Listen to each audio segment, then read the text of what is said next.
Как я уже говорил, как только в нашей фирме появился Джон Сиджейко, внезапно у нас прекратилось финансирование. Понимаете? Архив Джона Сиджейко старались заполучить многие люди по всему миру после его смерти. Я имею в виду, люди спрашивали, что случилось с его личным архивом. С тем, что там засекретили. В его материалах было кое-что об электромобиле. Я думаю, вы никогда не слышали, чтобы в электромобиле использовался алюминиевый клин, за счет которого автомобиль мог проехать 450-600 километров. Конечно, есть много известных вещей. А мы говорим об алюминиевом аккумуляторе. Такие машины существовали много лет назад. Тогда можно было поехать на заправку и заменить. Аккумулятор выглядел так. Он был примерно такой формы.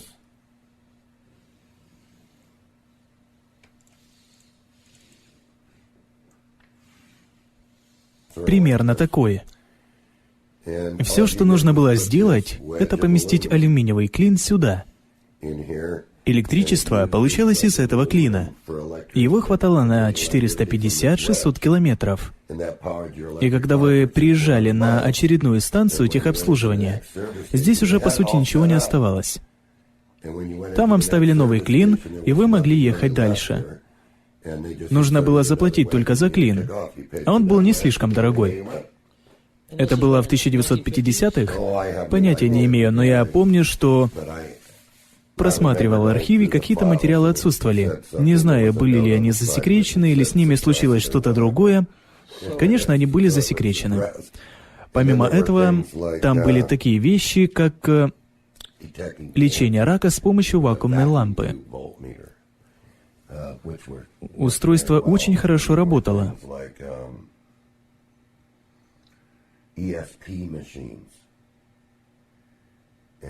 Были еще, например, электростатические устройства, еще много чего. Некоторые материалы содержали пометки на полях, в которых говорилось. Вот, например,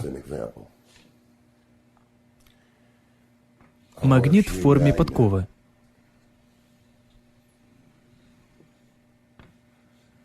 Северный полюс, Южный полюс. Это обычный магнит в форме подковы. Сколько людей знает, что есть специальная стеклянная трубка, которая вставляется сюда и имеет такую форму?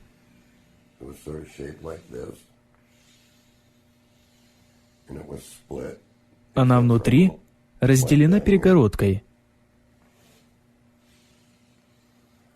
которая немного не доходит до дна.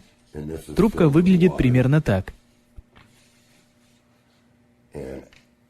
Если ее просто наполнить водой, то с этой стороны будет выделяться кислород, а с этой — водород. Сколько людей об этом знает? Это тоже было там. Это тоже было в том архиве. Джон Сиджейко позволил мне скопировать многое оттуда, потому что он хотел добраться до генератора поля G и не дать мне его выпустить на рынок, потому что о нем уже говорили на национальном радио, и на встрече в Таун-холл показали, как загорались лампочки. Вы смотрели это видео? Да, и Билл Дженкинс там выступал. Да, у нас есть доказательства, вы показывали. Устройство уже было готово.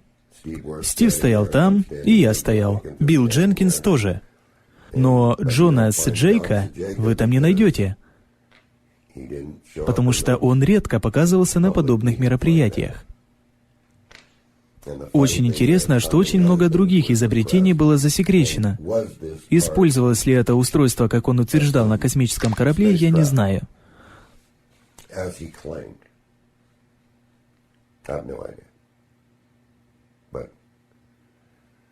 Но мне бы хотелось, чтобы об этом знали. И все было хорошо задокументировано для следующих поколений, которые могут заинтересоваться сборкой таких устройств. В конце концов, у нас не будет выбора. Да. Если я полечу на самолете в Африку, это известная история Си-Джейка. Если я полечу на самолете в африканскую деревню, где никогда ничего не видели, то, когда я приземлюсь, люди упадут на колени и будут мне поклоняться, а если я покажу им фонарик, они разбегутся. То же самое происходит и здесь. Точно. Поверьте, что в том, что я говорю, нет ничего сверхъестественного. Нет никаких тайн. Это лишь обычная физика, которую не преподают обычным людям. Они ее не понимают. Отсюда скептический настрой и слова «это не может работать». А вы пробовали? Нет. А зачем мне пробовать? Оно же не может работать. Буч был зятем Стива Уорса. Он заставлял работать все устройства и занимался изготовлением всех деталей и запчастей. Этот человек сошел с ума. Оу. Сошел с ума? Как это может быть? Только после того, как у него побывал Си-Джейка. Как он мог сойти с ума? Поставили Си-Джейка у него какое-то психотронное устройство. У него и вправду были такие устройства. Он мог сделать все, что угодно, с кем угодно. Не было никого хитрее, чем он. Он приходил, а в руках у него были 2 магнита в форме подковы. «Привет, Джон! Привет, дорогой Джон! Пойдем поедим пирога!» И мы шли вместе. Зачем нужны магниты? Они сильно взаимодействовали, ясно. Раньше была такая игра. Кто-то думал, что все возможно, интересовались или могли интересоваться этим, потому что их использовали почти везде. Он из Айовы? Да, он из Айовы, но проблема заключалась не в этом, а в ЦРУ. Я всегда дразнил его из-за этого. Странно, но Джон Си-Джейка симпатизировал мне.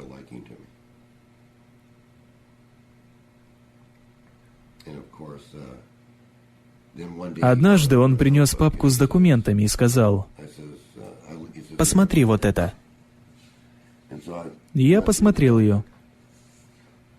Когда я спросил, можно ли скопировать кое-что оттуда, он ответил, что у меня есть час. Делай, что хочешь. А когда час прошел, он сказал: «Все, хватит копировать». Забрал папку и ушел. Он швырнул ее примерно так. «Посмотри». Вот я просматриваю содержимое. Такого я никогда не видел. Это интересно. Мне кажется, я могу такое собрать. Интересно? Я спросил: «Можно я скопирую это?» Он ответил: «Да, у тебя есть час». Оказалось, что у него 2 папки, 3 папки, 4, 5, 6. Он сказал, что мне придется купить копировальную машину, чтобы все это скопировать.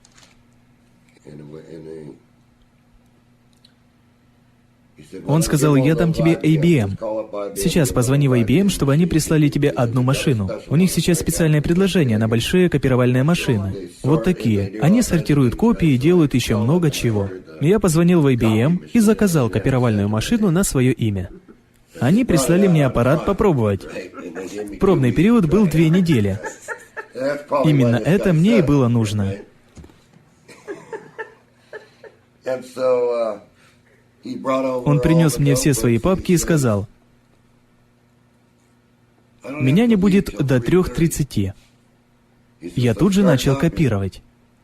1 пачка бумаги закончилась. Потом другая, 3-я, 4-я, 5-я, 6-я, 7-я, 8-я, 9-я. Очень скоро машина стала показывать, что ей необходим ремонт. Тогда он сказал: «Позвони и скажи им, что она бракованная». Типичный парень из ЦРУ. Используй чужие деньги и забудь обо всем. Я позвонил им, и они привезли другую машину. Когда я закончил, то вернул им копировальный аппарат и сказал большое спасибо. Вот так это было.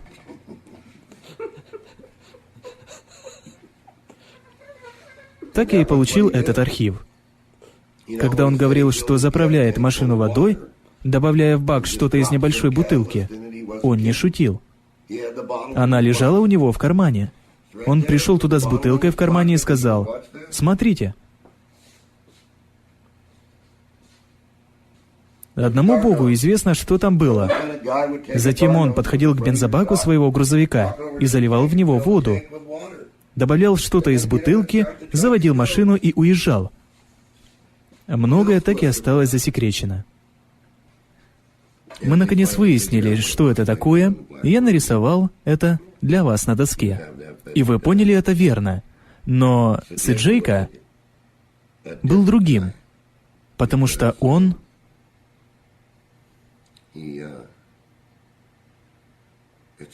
Мне даже трудно рассказывать об этом. Он был счастьем для меня, везением, но стоило его разозлить, и он мог поставить у вас жучок, что он и сделал. Это единственная причина, по которой мы не стали друзьями после того, как он поставил у меня в мастерской подслушивающее устройство и слышал все, что мы делали. Он считал, что я рассказываю кому-то еще о том, что он мне говорил. От чего он умер? Он жевал табак, и в результате умер от рака. Из-за жевательного табака? Да, из-за жевательного табака. Из-за него. И никакие его устройства не могли ему помочь. Его болезнь зашла слишком далеко. И в конце концов, я уверен, что если бы я был на его месте, то вся лаборатория и все материалы были бы уничтожены.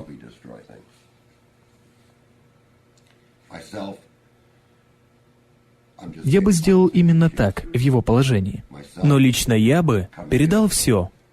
Приходите и забирайте. Если бы я был уверен, что все перейдет в хорошие руки. Но Джон Си-Джейка был другим. У него была информация обо всем. Он знал все. Не существовало такого, о чем бы он не знал. Например, кристаллы. Он знал о них абсолютно все, потому что он присутствовал при их выращивании. Мы точно не знали, на какой именно отдел он работает, но мы знали, что он был там именно для того, чтобы наблюдать, что мы делаем с этими устройствами. И когда мы добились хороших результатов, когда из него выходил холодный воздух, когда можно было браться за провода, и тут бах, и все пришлось бросить. Он всегда говорил, что это устройство какое-то время использовали на космическом корабле. На космическом корабле. На каком корабле? Где? На чьем?